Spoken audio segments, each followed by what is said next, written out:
In this video, I'll show you how to fix your Polaroid TV in case the red LED light is blinking and the TV does not turn on.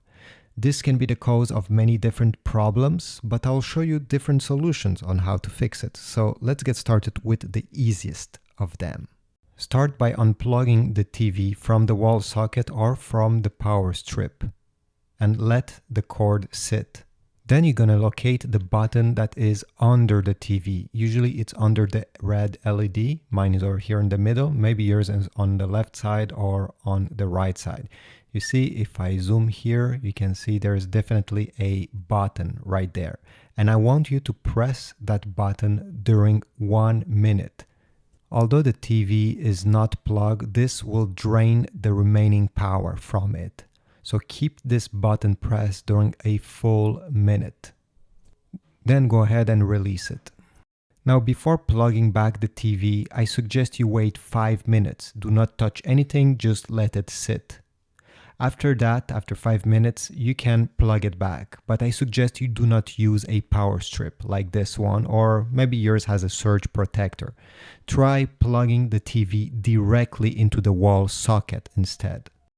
Sometimes those power strips can be the issue. So this is why we're doing this. We just eliminate one of the possible cause of your red light flashing.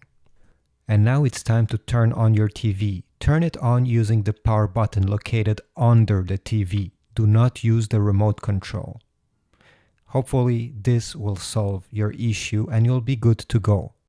If this didn't work and your TV still has that red LED flashing and nothing is happening, well, unplug the TV from the wall socket again. On the back of the TV, unplug every single HDMI devices and cable that are connected. Here I have a Chromecast, but maybe you have a Roku TV, an Apple TV, PlayStation, whatever. Just unplug everything. After doing this, go ahead and connect the TV back into the wall socket, turn it on, and see if it works. If it works, connect back each HDMI cable one by one. So connect one, then check and see if the TV is still working, then connect the second one. This way you're gonna find the one that is causing an issue. Sometimes one of these devices or one of the HDMI port is causing this problem. If nothing changed and the TV still has that red LED blinking, I suggest you take the remote control of the TV and all the other remote controls from the other devices that are connected to your TV. So a Roku stick, Chromecast, again, maybe your Apple TV remote control. Take those remotes, remove the batteries, and then press this power button during 30 seconds. Again, this is just so we drain all the remaining energy from the remote control. After 30 seconds, remove your finger, and I suggest you press very hard on each button because sometimes one of these buttons has some residue, some dust, some dirt that is trapped under it, and if one of these buttons is not making contact properly, it can affect the whole remote control. So go ahead, press very hard just to try to dislodge whatever was stuck. Then put back the batteries, and I suggest you use brand new batteries because again, this could be one of the issue causing this problem. Even if you have still a bit of juice left in your batteries, if they're not full or almost full, some remote control won't work properly, unfortunately.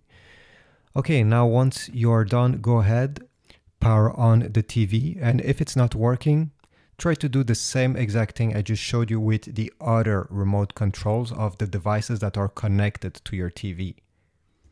Now, if nothing is working that I just showed you, the problem could be a hardware problem where you cannot simply fix it without opening the TV.